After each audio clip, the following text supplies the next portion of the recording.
Thank you, and good evening to you. It was a great pleasure to bump into some old friends as we were congregating outside, and I'm quite conscious, therefore, that I address you knowing that there are systems thinking practitioners, or practitioners of the Vanguard method, I'd prefer to put it that way, and perhaps talk about why later. In the audience, David Hagg is here from Stroud. Do you want to just indicate where you are, David? I know you're over here somewhere. Phil Badley's here from Stockport. Where are you, Phil? At the back there. Rob Eastwood's here from Liverpool, over there. And there are some others, aren't there? Where's Gary from housing in Liverpool? Where are you? It's over there. Any others? Practitioners? All right, now, put your hand up if you know nothing about my work whatsoever. Okay, so then I'm guessing the rest of you know a bit, do you? Okay, well, what I thought might be a good idea is if I cover some of the basics and try to do it, you know, not going on forever, and then see what people are interested in talking about. Would that be a good idea? Because you're from different organisations, so we'll see whether that can create some value for you. Okay, so for me, this all started in the 1980s when I was invited to study TQM programs that failed. You know, it's like the old version of Lean. You know, today Lean fails, and in the 1980s it's TQM that failed, for the same reasons actually. And because I was studying TQM programs, I had to read all the quality books, and for me it was Deming who turned the light on. And a simple idea, a simple proposition, he said, look, we, mankind, invented management. It's not very good, so we can reinvent it, we can change it. Okay? Now, conventional management, he described as a prison. He called it the prevailing style of management. I call it command and control thinking. And command and control thinking assumes that we must design our organisations as top-down functional hierarchies. We separate decision-making from work. The managers make decisions, the workers do the work. Managers make decisions with budget data, activity data, cost data, standards, SLAs, you know, those kinds of measures, all of which, interestingly, are arbitrary measures. And we teach managers to manage budgets and manage people. Do you recognise all of that? That's what we learn in MBA programs. Henry Mintzberg said MBA should stand for maybe best avoided. I'm with him. So this is convention. Now, what I've learned as a psychologist is that if you want to change management thinking, you have to help managers unlearn before they learn. This is the big hurdle, you know, and actually you can't help people unlearn in a room. If you put managers in a room and you teach them that targets and any other arbitrary measure will always make performance worse, they deny. They think there must be the right way to set the right target. If you teach managers in a room that managing costs drive your costs up, they will deny, because most of their life is spent doing exactly that. And you can't really cope with it emotionally, the idea that everything you've been doing is making your system worse, you know. So doesn't happen in a room. The way I've learned to teach managers to help them unlearn and then learn is much the same way that Taiji Ono taught his managers, which I discovered after we've been doing this work through the late 80s and into the 90s. I discovered Ono's work in the 1990s, and he would have them study their system. And that's what you do. You see, if you help a manager study their organisation, they will learn that arbitrary measures make performance worse, always. It gets them curious about, well, what measures should we be using? You know, it teaches them that and other things. It teaches them that the things they think they're using to control their organisation are not controlling anything. If anything, they're sending the organisation out of control. Deming called it tampering. Now, these are truths. You can learn them now, you can learn them later, but they're truths. When you look at service, now I only work in service organisations. I've been invited to work in manufacturing and declined, to be honest, because I think it's quite crowded in manufacturing, whereas I've been devoting my career to understanding how to do this in service organisations. And in service organisations, they kind of operate to what I call a core paradigm, which is managers worry about how much work is coming in, how many people have I got, and how long do the people take to do stuff. Now, do you recognise that? Okay, and so many of our organisations are built around that idea, the core paradigm. And unfortunately, it contains 3 major flaws. It's not a good way to manage. So I'll take you through a little routine that explains what they are. I was with David Parsons just before Christmas. Some of you from local authorities will know who he is. He's a bigwig at the Improvement and Development Agency, or no, the Local Government Association, that's it. And he's responsible for improvement type work, and he's the leader of a county council. And we were chatting about all this public sector reform stuff. You know, and the book I wrote about the public sector is all about how all the reform agendas made services worse. Not better, worse. We were chatting about all that, and I said, I suppose, David, you got your call centre built in 2005 because local authorities had a target from Whitehall to build call centres by 2005. He said, yes, I did.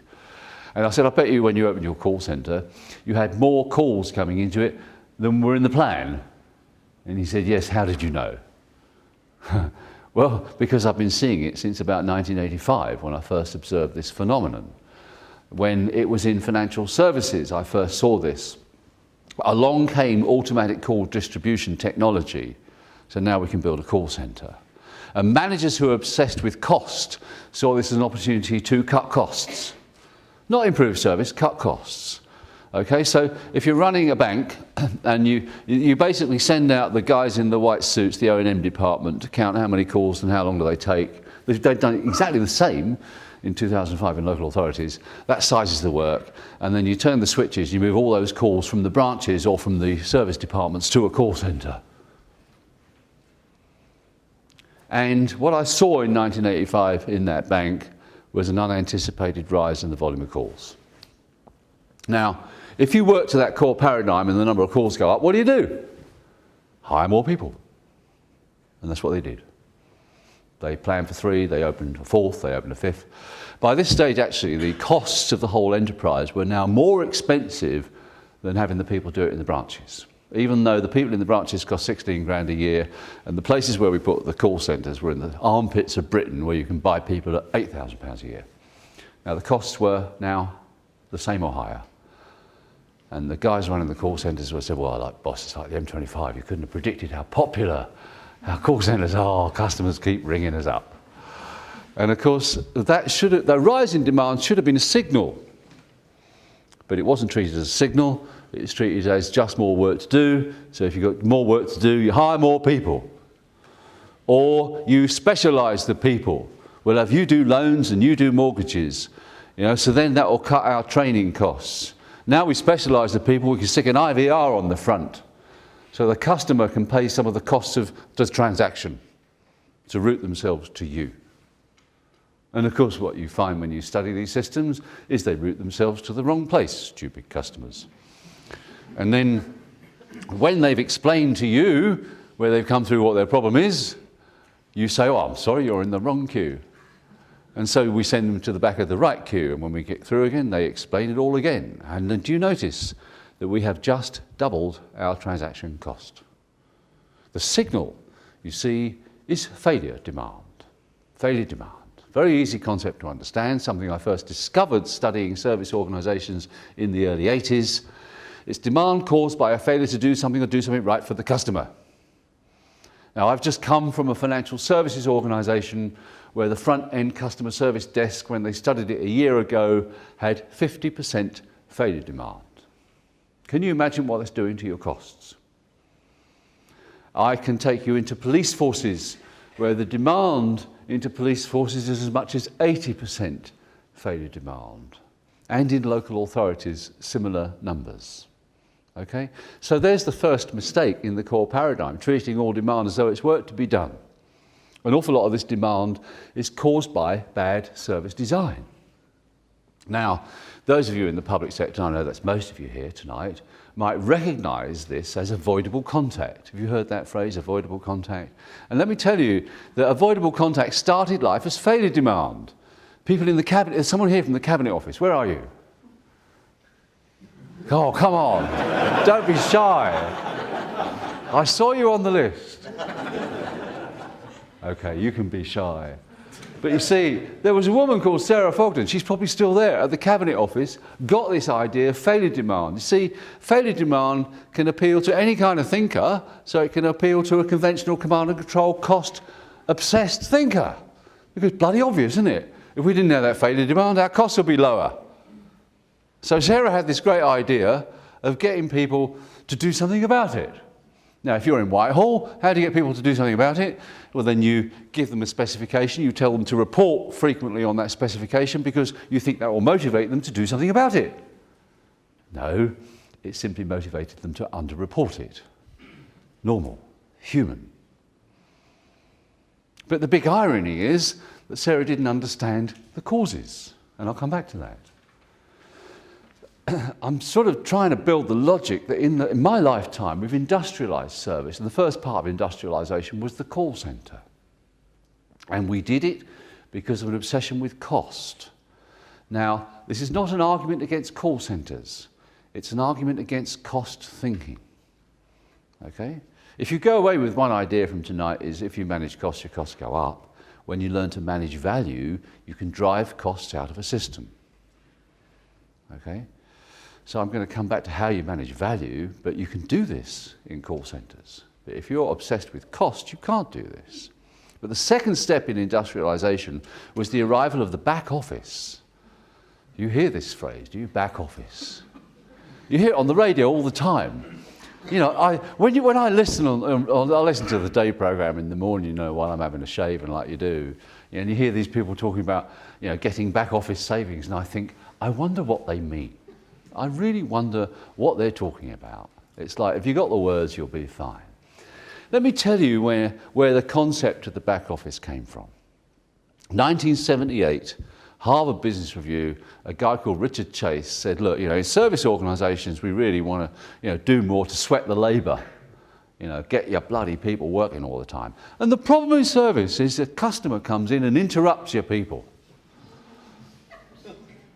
So basically, if you want to sweat the resources, what you need to do is decouple the customer from the service.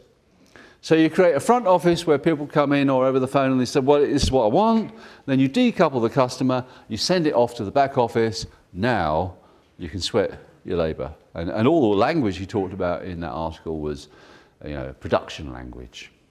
We can schedule, you know, we can route, we can control all this. And so we built the back office on the assumption this will produce efficiencies.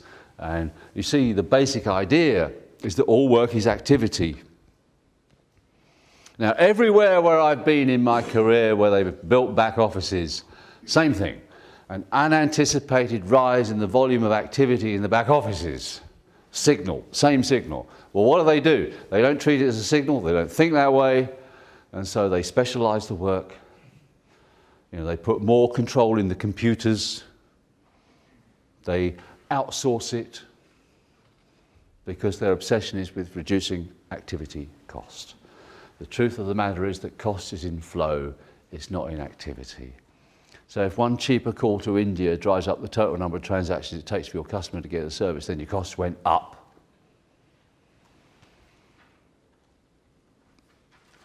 So wherever I work, we dismantle these front office, back office designs because they're stuffed full of waste.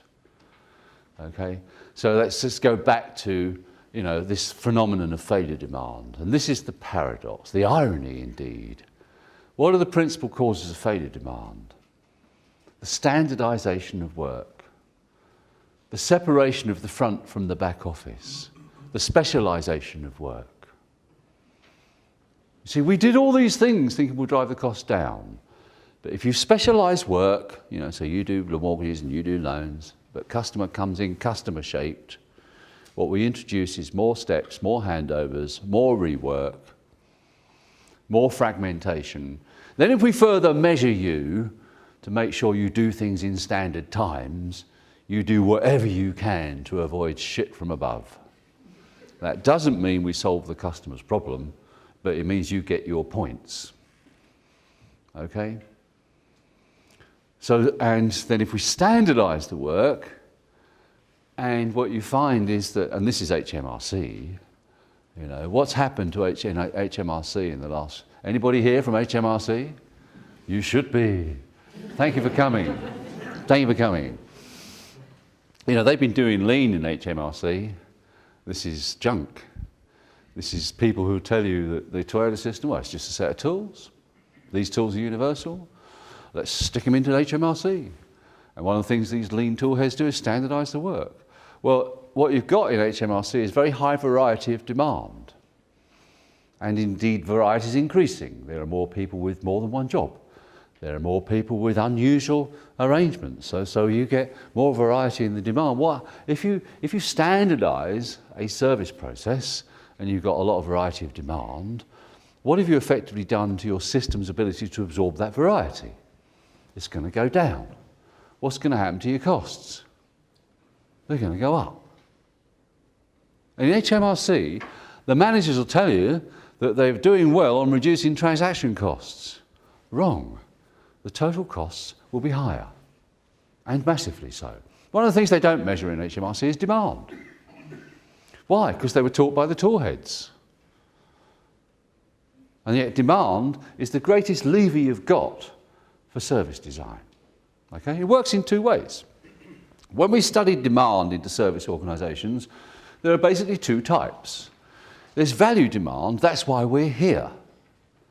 So I want you to, sell me a blue one, sort out a problem, help my mother get up the stairs, whatever it is. These are value demands, that's why the service exists. And the other type are failure demands. Okay? And you study the two for different purposes. Okay? The purpose of studying value demand is because this is going to teach you how to design your service in the future. Now, I was talking about this with Peter Day, the man who talks on Radio 4 in the In Business programme. He kind of thinks, he said to me something like, well, wouldn't managers do that anyway? Understand why customers call, then design a service to give customers what customers ask for. Isn't that what service is? Nowhere I go do they do it like that. They treat all demands work to be done, and so on and so forth. But we study value demand because we're going to use that to design the services. And when we're studying value demand, it's important to understand the predictability of each type of value demand. You'll be surprised how predictable it is. Okay? So then we've got a simple design proposition. What we're going to do is we'll understand the demands, and we're going to put the expertise at the front end of our system to absorb the variety to give customers what they want. Okay? And we're either going to do it right here, where we transact with them, or, if necessary, it has to go into some kind of flow, in which case then we still keep the right expertise at the front of this organisation to make sure that flow starts clean. You understand? Because if it starts clean, the chances are it will run clean, and that's how you drive costs out of a system. So I've just given you the first basic lesson in managing value. Managing value means understanding the demand from the customer's point of view, building the expertise into the place where we transact with the customer to serve that demand, and then to make sure that and or the flow runs clean. Okay? And we're not interested in beating people up on activity times or standard times, those kinds of things. In fact, in one organisation I'm working at the moment, they don't use the word standard times, they use the word should take times. Okay, and I deliberately tell the chief executive to wander around his organisation saying to his managers, you know we do should take times, I think we need to do does take times, and then leave the room. Okay? I do this deliberately because I want the chief executive to set a hair running in their brain. What is he talking about?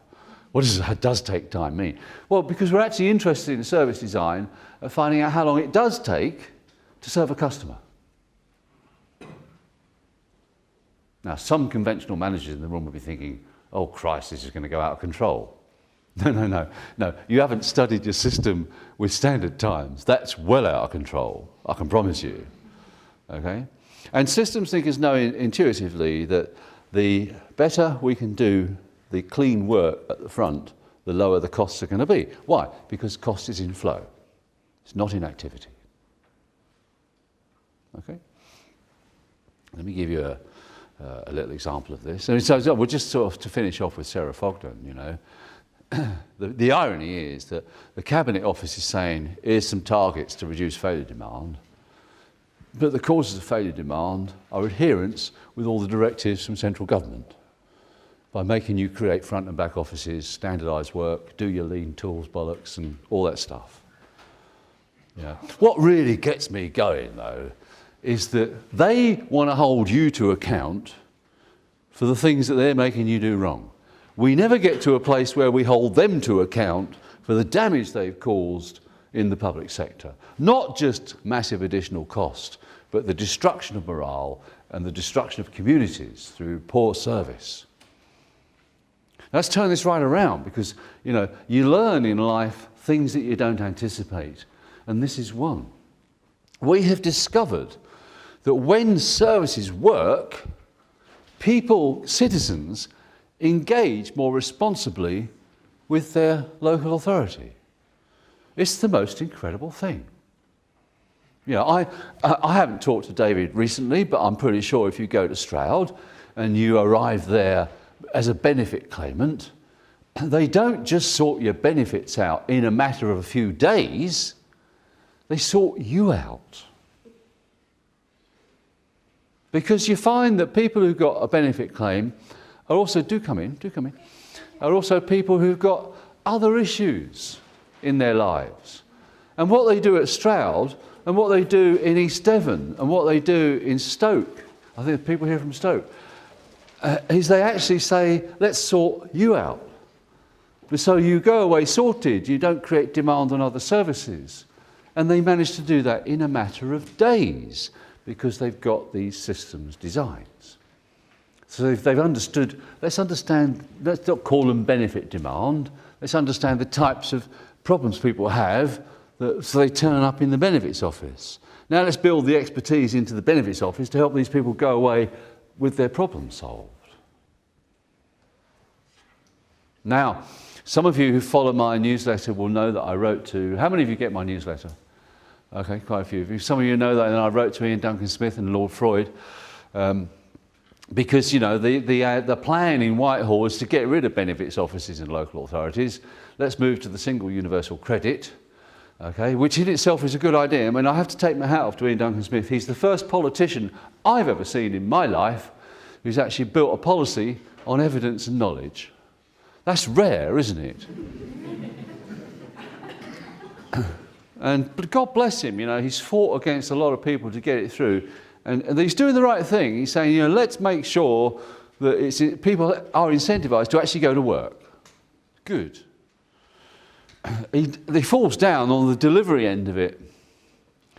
You see, because they think that what we're going to do is we'll get rid of 20,000 people who work in benefits offices, who see people face to face and solve their problems, and we'll tell all these people that the new single universal credit is available only via an internet site and a call centre.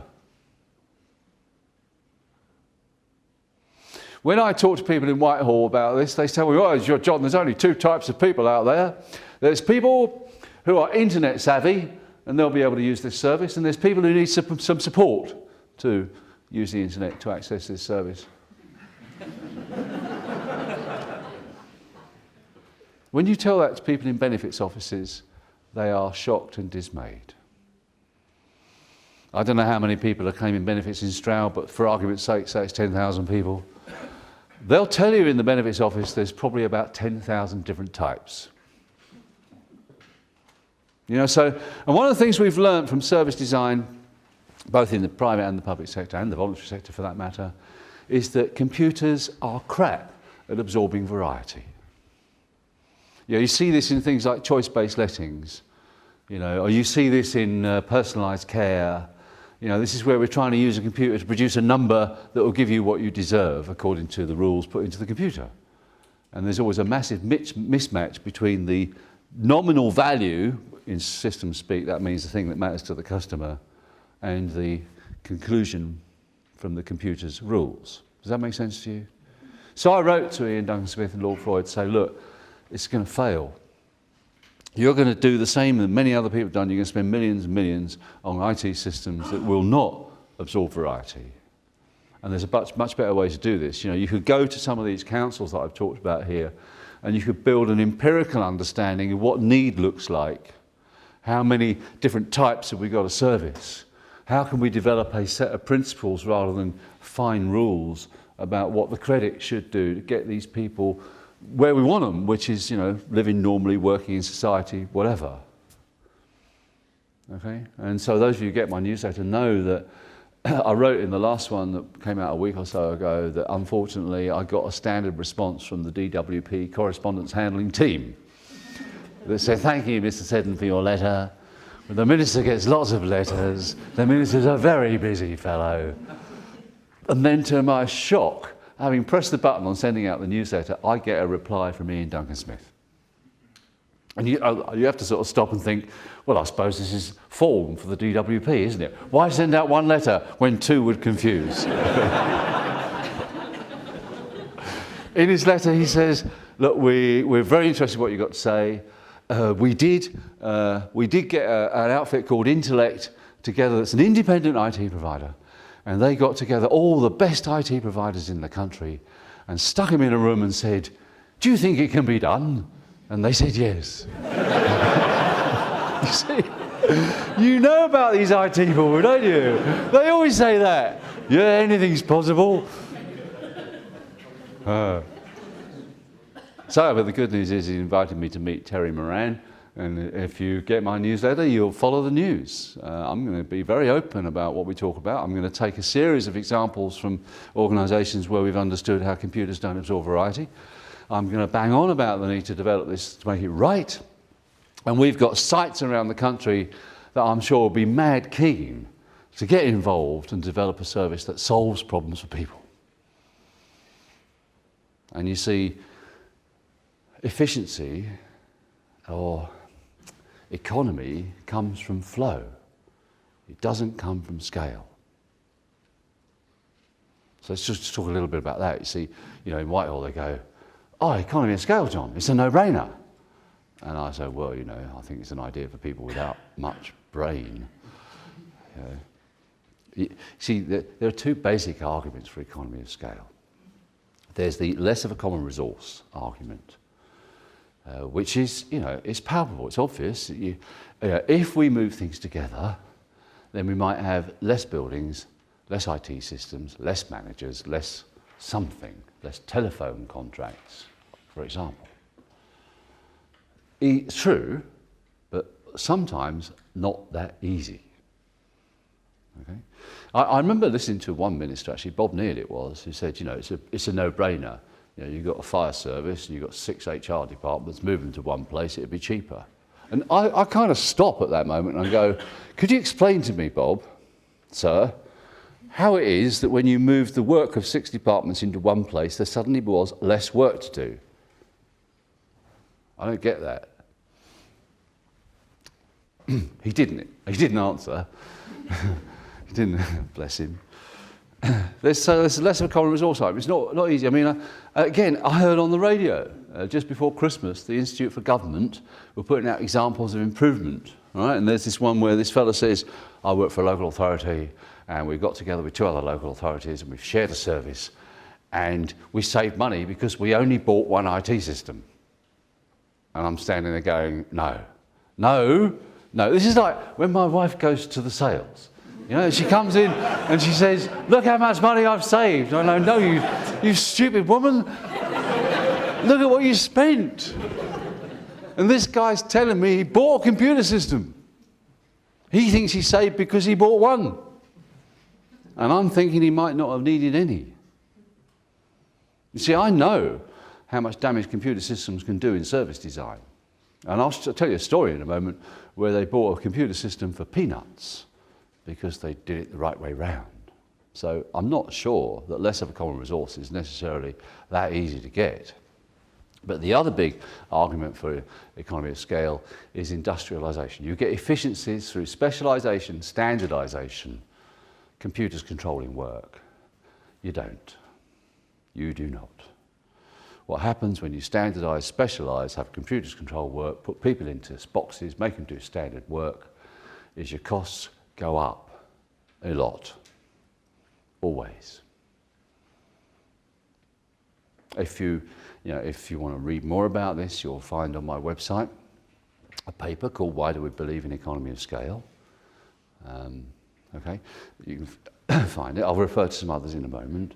But so right now you'll hear a lot of talk about, well, we're going to save money by sharing services, aren't we?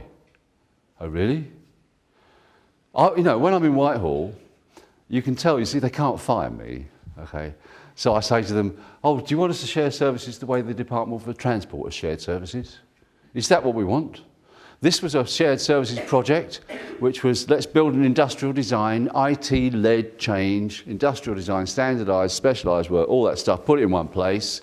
It was supposed to save the taxpayer £54 million. It's currently costing 178. So that's more than 200 million in the wrong direction. Now, when you confront people in Whitehall over this, they go, oh, yeah, well, they probably just didn't do it right. No. If you share services by having a plan with an end state and moving, one of the horrible consultancies says, well, all you've got to do is simplify, standardise and centralise. If you're following that kind of plan, you'll get into the same mess that the Department for Transport is in, and all other shared services programs of that type are in. The costs go up. If you want to share a service, what I would tell you to do is 3 steps that are quite different. The first step is study the services where they are as systems. Get knowledge.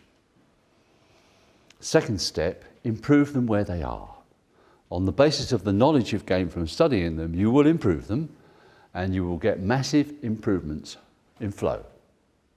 So you'll get better service, much lower costs. Now typically, when you improve a service that's a conventional command and control type design and put it into a systems design, you get anything from 20 to 60% efficiency gains. They're big numbers. Third step, now decide whether there's any further gains from less of a common resource by sharing them. That make sense? The gains you get from less of a common resource are marginal by comparison to the gains you got from step 2. Improve them where they are. Very simple. Phil Badley's here, he'll tell you it works. I mean, he's got an IT service. When they studied the IT help desk in Stockport Council, they learned it didn't help. And now it helps. And it's cheaper.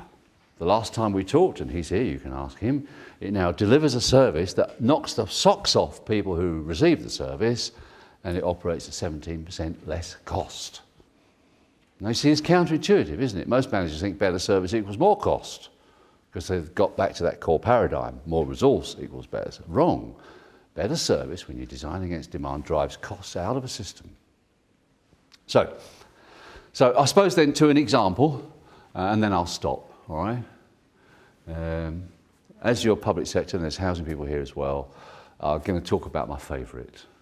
Okay? It's not like Bruce Forsyth's favourite, This is a real up there. It's so up there that this has won a prize. Okay, we entered it into Gary Hamill's Management Innovation Exchange. Now, Gary Hamill is a serious guru. Okay, you wouldn't get him talking to you here unless you're paying him $50,000 a second kind of thing. He's a big guy. And he's saying management ain't working. I'm with him. It's got to change, absolutely. So let's have a web portal called the Management Innovation Exchange where we talk about innovation. So we put this forward and it won a prize. I'm very pleased to say that I and Owen Buckwell, who runs Portsmouth City's housing service, are going to New York to get a prize. Okay? Now, Owen's a pugilistic kind of guy, so he didn't take any shit from the Audit Commission. So basically told him to bugger off and he got on with it. And we might come back to those issues later.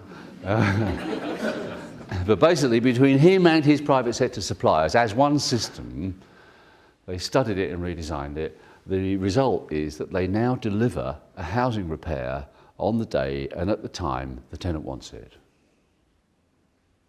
How cool is that? If BT could do that, we'd be dead happy, wouldn't we? Anybody in the repair maintenance, if they can do that, they've done it in Portsmouth. And some of you will be thinking, well, if that's what they've done, surely their costs are going to be astronomical, because, you do that. Let me tell you this, their costs are half of what they were. That is an economic benchmark, isn't it?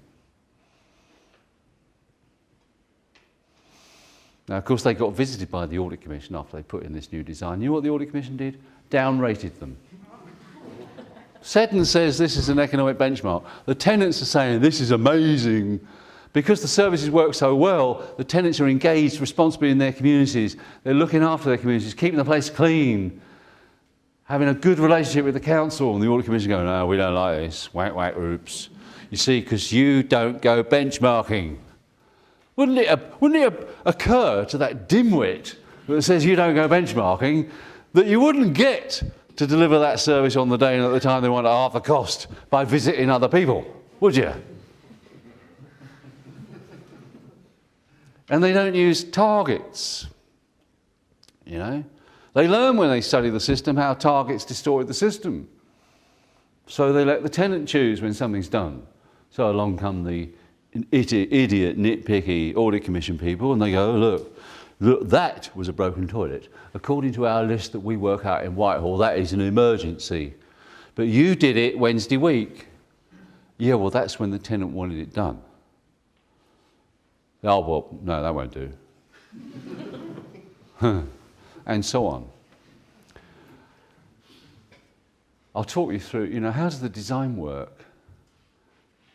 The tenant calls and they get you through to a call centre in the supplier. Okay? Now, a lot of managers, I want to kind of impress upon you how stupid benchmarking is, because the benchmarking freaks say, okay, John, so, maybe, but, okay, Portsmouth wouldn't improve that much by benchmarking, sure. But now we should visit them. Oh, really? I don't think so. Because if you'll see things, you won't understand them. You see? So the first thing you'd see if you visited, you see the call gets picked up in the supplier's premises. Well, we can't be having that. They'll rip us off. And the person on the end of the call says to the tenant, oh yeah, fine, when do you want us to come?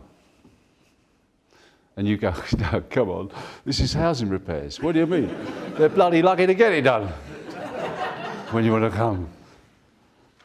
And then if you follow a tradesman out to the job, when they arrive at the job, the first thing you see the tradesman do is call back to the centre and he says, this is how long I'm going to be.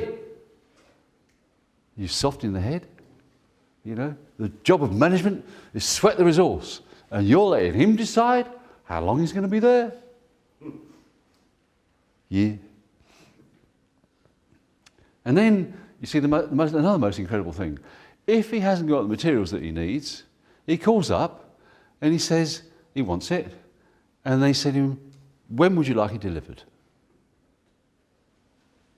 You see, because they've understood in Portsmouth that if you're replacing a bath, you want the new bath to come when the old one's coming down the stairs. That's perfect. You see?